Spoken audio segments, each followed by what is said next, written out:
I want to begin by saying that, as Christian mentioned, we're doing a series of classes on this 750-page long book that covers a whole lot. We started these classes last week, and so I want to apologize to those of you in the room who were at the first class. There will be a little bit of repetition going on in the first part of this talk, but of course I find that sometimes repetition is the best way to learn, so, you know. Okay, so, I'm sorry. Okay. So I can think of a few better ways to commemorate Black History Month, which we're doing all month long, than by studying W.E.B. Du Bois's Black Reconstruction. I say this because the book is part of the effort that Black History Month engages in each year, that the people who fought to organize and commemorate Black History Month recognized as a fundamental issue in the U.S., which is, of course, the attempt to erase, malign, and falsify the lives and struggles of enslaved, formerly enslaved, and immigrant Black people here in the U.S. From the very founding of this country on stolen land. So I'm pleased that we're studying this text beginning in Black History Month. It will continue past, but so I'm happy we're doing this here and in several Workers' World Party branches around the country. So to just give a brief overview of Du Bois himself. Du Bois was born in Great Barrington, Massachusetts in 1868. He studied at Fisk University, Humboldt University in Berlin, and at Harvard, where he was the first African-American to earn a doctorate. He became a professor of history, sociology, and economics at Atlanta University in 1897. And in 1931, he began research and writing of Black Reconstruction. The book really showcases a turn to Marxist analysis that Du Bois had undergone by the time he got to Atlanta University in 1897. In 1928, he visited the Soviet Union. He actually extended a trip that he was planning to Europe to go visit the Soviet Union. And while he had some critiques, he was also impressed by the recognition being given to workers there at the time. And so he concluded that socialism may be a better path towards racial equality than capitalism. And you know, it's really hard to describe just how great a leap this was for Du Bois in this short talk, but suffice it to say this was a really monumental break from some of his previous analyses and previous modes of thought. Okay, so in writing Black Reconstruction, Du Bois was responding to what he saw as two sets of urgencies. So for one, he was correcting the historical record. Almost all, if not all, of the histories at the time and historians were putting out lies regarding the Civil War and Reconstruction. And these lies either negated the Black role in the Civil War and Reconstruction entirely, so just, you know, somehow pretended that, you know, millions of Black people had nothing to do with these two events in history. Or these histories defended the overthrow of Reconstruction as the result of, you know, the problem of the Black folks, and that, you know, they were, you know, all the stereotypes we hear today, they were lazy, ignorant, you know, and therefore, you know, Reconstruction failed because of them. Du Bois writes, "No one reading the history of the United States during 1850 to 1860 can have the slightest doubt that Negro slavery was the cause of the Civil War. And yet during and since we learned that a great nation murdered thousands and destroyed millions on account of abstract doctrines concerning the nature of the Federal Union. The whole argument becomes an astonishing reductio ad absurdum, leaving us apparently with no cause for the Civil War, except statements which make the great public men on one side narrow, hypocritical fanatics and liars, while the leaders on the other side were extraordinary and unexampled for their beauty, unselfishness, and fairness." That was his quote. So this statement, of course, calls our attention to the fact that we must not get into the trap of, you know, the horrible, and that's not to say the South wasn't horrible, but the trap of the horrible South versus the glorious democratic North. Rather, we must pay attention to the complicity of both sides in the events that led to the false promises and eventual destruction of democracy for workers in the U.S., as well as the resistance of Black and other workers to these events. Okay, so that was... Wait a second. Okay, so that was, sorry, that was the first urgency, kind of correcting the historical record, right? the second urgency is, as I mentioned, he started writing this book in 1931. And this was, a couple years after the beginning of the Great Depression. And so, he really wrote this thinking about what was going on in the current moment, and he wrote it as a plea for labor unity. As we will see, Du Bois used a specifically Marxist analysis to tell a history that he wanted to serve as an admonition for the future. Towards the end of the book, he writes, quote, "The rebuilding, whether it comes now or a century later, will and must go back to the basic principles of Reconstruction in the United States during 1867 to 1876. Land, light, and leading for slaves, black, brown, yellow, and white, under a dictatorship of the proletariat." So, he cites the indoctrination of white labor into racism and their inability to unite with their fellow black workers as a primary reason for the counter-revolution that destroyed Reconstruction. And this was really a message to the current workers in 1931 to say, kind of get it together, So, sorry, I'm getting hot. So, significantly, Du Bois begins his book with a chapter entitled "The Black Worker." So that's the first chapter in the book. And with this title and with this placement in the book, Du Bois is laying the stakes. First of all, he wants his readers to know the importance of black labor to the developing system of capitalism on a global scale. On the second page of the chapter, he says, quote, "In a rich and eager land, wealth and work twisted new and intricate patterns around the earth. Slowly but mightily, these black workers were integrated into modern industry. On free and fertile land, Americans began to grow a fiber that clothed the masses of a ragged world. Cotton grew so swiftly that the 9,000 bales of cotton in 1791 became 79,000 in 1800. And with this increase walked economic revolution in a dozen different lines. Such facts and others, coupled with the increase of the slaves to which they were related as both cause and effect, meant a new world. All the more so because the increase in American cotton and Negro slaves came... Oh, I think I misprinted this. Sorry. Anyways, came with both by chance and ingenuity new miracles for manufacturing. Black workers of America bent at the bottom of a growing pyramid of commerce and industry, and they could not be spared if this new economic organization was to expand, but rather they became the cause of new political demands and alignments, of new dreams of power and visions of empire. Black labor became the foundation stone, not only of the Southern social structure, but of Northern manufacture and commerce, of the English factory system, of European commerce, of buying and selling on a worldwide scale. New cities were built on the results of black labor. So, and this is one of his most important contributions, and again, the points that he wants to make the strongest. That black labor was indispensable, was foundational to the worldwide system of capitalism, and to the struggles about what that system would look like. If black labor was foundational to the system, it is also foundational in a dialectical relationship to the resistance as well. Du Bois states that of all human development, ancient and modern, not the least singular and significant is the philosophy of life and action which slavery bred in the souls of black folk. And of course, folks know that one of his other more prominent books is The Souls of Black Folk. He also notes that the fugitives, the enslaved people who escaped the plantations, were furnishing a leadership for the mass of black workers, and especially they were furnishing a text for the abolitionist idealists.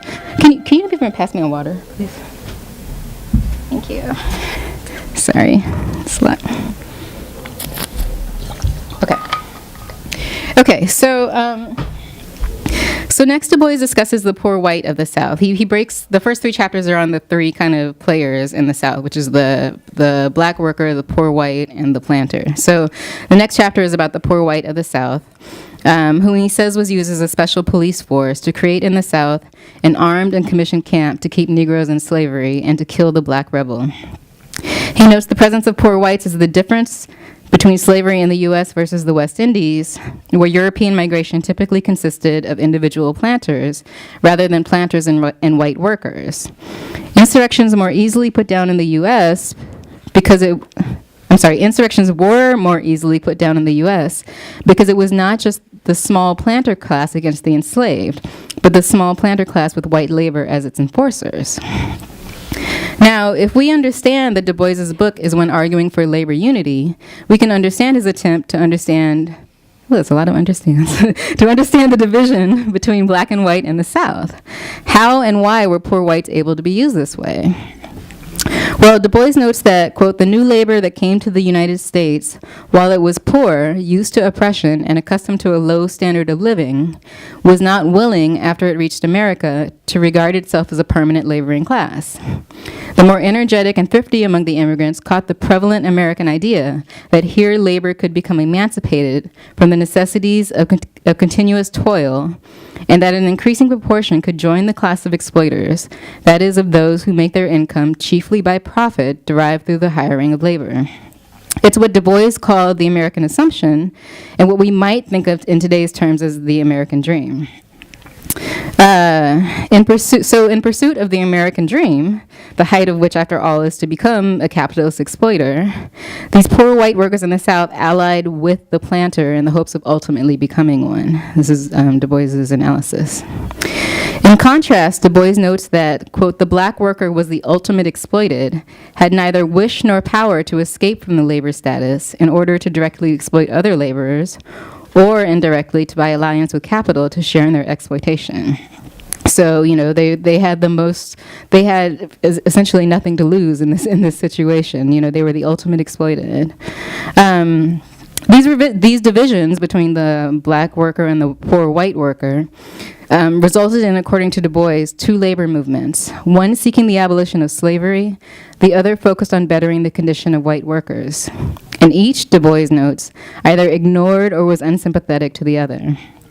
Thus, Du Bois argues for unity by showing how the lack of labor unity led to the failure of the revolution. The last group Du Bois writes about in these three chapters, in the third of the cast of characters in the South, is the planter. For the planter, slavery represented not just profits, but political power via the 3/5 compromise, which was used not only, according to Du Bois, used not only to degrade Negroes in theory, but in practice to disenfranchise the white South. The Southern planters had in their hands from 1820 to the Civil War political power equivalent to 1 or 2 million freemen in the North. Now, at this time, merchants and manufacturers were able to collaborate to set the prices of raw material. So the planters were at the mercy of the market when it came to profit. Therefore, there were two ways practically for them to increase their income. Either one, expansion of their land, or two, working the enslaved to the bone, which is, of course, what we see. Just like the feudal lords at the end of feudalism, planters were desperately holding on to an outdated mode of production. Du Bois says that slavery was the economic lag of the 16th century carried over into the 19th century, and bringing by contrast and by friction moral lapses and political differences. Now, this all came to a head in 1860 when the cotton crop reached an all-time high in production. And at the same time, just a year previous, John Brown had led the infamous raid at Harper's Ferry, in an attempt to continued slave rebellion, or rebellion of the enslaved, led by John Brown. And the threat of further social upheaval, coupled with the greed of the planters, forced a crisis. Beginning with South Carolina, southern states began seceding. Thus, the Civil War begun with the southern states initiated, which the southern states initiated with the intention of preserving slavery one way or another. Okay, so I'm going to drink some more water. Is everyone following okay? Okay, good. Okay. I'm worried that I'm talking too fast. Okay, so I want to read here a quote by Frederick Douglass as quoted by Du Bois in the book. Douglass said that the war was begun, quote, in the interest of slavery on both sides. The South was fighting to take slavery out of the Union, and the North fighting to keep it in the Union. The South fighting to get it beyond the limits of the United States Constitution, and the North fighting for the old guarantees, both despising the Negro, both insulting the Negro. So I think this quote sets up nicely Du Bois's point about challenging, again, the fairy tale of the good North versus the bad South. Today, Lincoln is celebrated as the president who freed the slaves, right? But the truth of the matter is that Lincoln had no interest in black lives and was, at the beginning of the war, intent on making clear that the war was not one of liberation for the millions of enslaved people in the South. Through like press announcements, through like actually ordering Union troops to return enslaved people who had escaped back to their owners, at the beginning of the war, he was very clear on stating that this was not a war about slavery. Lincoln's motivation in preserving the Union was in order to support the burgeoning northern industrial system of capitalism, which needed a large geographical market and also did not want to compete with seceded southern states for international markets, in particular the market for cotton in England. So, what changed Lincoln's mind? In what Du Bois calls a general strike, droves of enslaved black people began escaping the plantations and arriving at the Union encampments. The South, it was believed, had the advantage in the war because its white laborers were freed up to serve in the military. And of course, they were freed up in theory because enslaved labor would continue supplying the food and the supplies for the troops, so they could just go and wage war. So in that regard, it was truly a strike when these enslaved people withheld their labor from the white slave owners. Moreover, the slaves, who had spent years of their lives in the areas where the war was being waged, made excellent spies and saboteurs, of course. And once the enslaved realized that they had turned the war into a war of liberation, they would fight until the very end, even while facing the racism and discrimination of the Northern troops. It wasn't until the enslaved forced upon Lincoln the consciousness that this was in fact a war against slavery, and that in fact it would not be won by the Union unless the Union emancipated them, that Lincoln changed his mind and issued the Emancipation Proclamation. So the Civil War ends and is won by enslaved labor fighting and resisting. And even as it is ending, the period of Reconstruction begins. And Du Bois, once again answering the critics of Reconstruction and of the black effort involved, highlights the centrality of black struggle. In an article that was a precursor to Black Reconstruction entitled Reconstruction and Its Benefits, Du Bois writes, quote, "How to train and treat these ex-slaves easily became a central problem of Reconstruction, although by no means the only problem. 3 agencies undertook the solution of this problem at first, and their influence is apt to be forgotten. Without them, the problems of Reconstruction would have been far graver than they were. These agencies were A, the Negro Church, B, the Negro School, and B, the Freedmen's Bureau." So, here Du Bois again is highlighting black leadership and organization during the Reconstruction period. And there's a whole chapter in Black Reconstruction that's dedicated to the founding of the public school in the South, which he attributes directly to the desire of black people, who were suddenly freed from the legal prescription to read even. He attributes the rise of the public school to their desire to learn and to develop intellectually, right? In addition, he notes the importance of the Freedmen's Bureau, the Federal Freedmen's Bureau, which he calls an attempt to establish a government guardianship over the Negroes and ensure their economic and civil rights. Its eventual rejection, the eventual rejection of the Freedmen's Bureau, and the eventual overthrow of Reconstruction as a whole was, as Du Bois states in Black Reconstruction, chiefly because the new industry, the money-making financiers and organizers of a vast economic empire, hesitated at a government guardianship of labor and control of industry on a scale that might embarrass future freedom of exploitation. Seeing the threat, this kind of threat of what the potential of a kind of what Du Bois describes as a dictatorship of labor.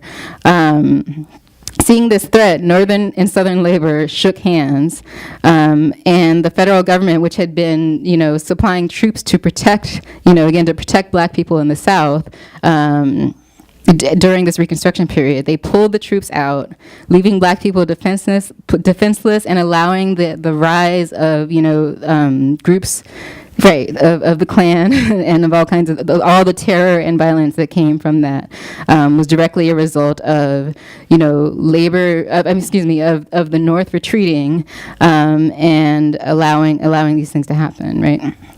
So, So I've been trying to think hard about the meaning of Black construction and Reconstruction in the Trump era. Certainly the connection between the overthrow of Reconstruction and the Black Lives Matter movement, which challenges the continued legal and extra-legal murders of Black people, is obvious. But what specifically about this new era, less than a month old and yet centuries old at the same time? Perhaps the general strike is one of the greatest lessons we can take from Du Bois's retelling of the Civil War. It is clear that voting the Lincoln-Johnson ticket, which, by the way, was a two-party ticket, so it was a. If you think that Democrats and Republicans are always diametrically opposed to each other, this was a moment where they came together on a unity ticket. But it was clear that voting did not result in the end of slavery, despite the belief in Lincoln as this great hero, right? What ended it was the mass of enslaved people taking to the streets, essentially. And I know that we've all been so heartened at the uptick in protesting that's been taking place since Trump's inauguration, the kind of report that Duke gave today. We can take from that the lesson, and not to mention the fact that we have calls for a general strike coming out, around May Day. I think we can take the lesson to heart, right? I've also been thinking about the retreat of the Northern Army. And in some ways, I think, people can correct me if I'm wrong, but I think we can see this election as a retreat of the government for any promises for democratic rights. I don't think it's overblown to say that anything is up for grabs right now unless we resist. And I think that rather than dismissing, and don't get me wrong, I think Trump is very stupid and evil and wrong, but rather than dismissing Trump and his crew as evil, wrong, and stupid, Du Bois' careful delineation of the motives of both sides of capital in the Reconstruction struggle encourages us to think about what this political moment says about the dead-end crisis of capitalism as a whole. Like then, the politicians of the two-party system had one goal in mind, and that's the preservation of the system of capitalism. So however they do it, the different tactics, it's all the same. It's all the same purpose. Similar to Lincoln, the moderate capitalist politician of today will ignore the needs and desires and the very lives of Black people in this country unless forced to recognize them. It should always be reminded that any support offered to Black communities at the end of the day will mean nothing if that support doesn't somehow maintain the system of capitalism in the US and worldwide. Concurrently, any words or actions made by these politicians should be understood as a reflection of the movement and not of some kind of democracy in America. There's also, of course, a lesson about working class unity. Although we should categorically reject analyses that, blame Trump on, racist white workers, Du Bois does note that it was precisely the failure of Black-white unity that led to the overthrow of Reconstruction. Now, that the divisions between Black and white, he explicitly, he explains, was created and enforced and promoted by first the planters and then by both sides, really, North and South. But it is that unity that really led to the destruction and the overthrow of Reconstruction. Class unity failed to work, according to Du Bois, because the theory of race was supplemented by a carefully planned and slowly evolved method, which drove a wedge between the Black and white workers. Du Bois recognized that working class unity could have resulted in a real dictatorship of labor in the US, that there was serious revolutionary potential that was thwarted at the time by the machinations of the Southern planters and the Northern industrialists. And I think that, again, as we look at this kind of period of dead-end capitalism, we have to continue thinking along these kinds of lines about unity and about the revolutionary potential that can come from those kinds of unity, right? And of course, now it's not just Black-white, but it's all workers, uniting. So, we must continue struggling for unity, and we must realize that any divisions are custom made to preserve capitalism and imperialism, and we must organize ourselves for the general strikes of the future, with a clear-headed understanding of the maneuverings, opportunism, and outright lies used to preserve capitalism. Comrades and friends, we must study and we must fight, and we must continue the struggle for Black liberation and for worker liberation that was waged by Black folk and white workers during the Civil War and Reconstruction. Thank you.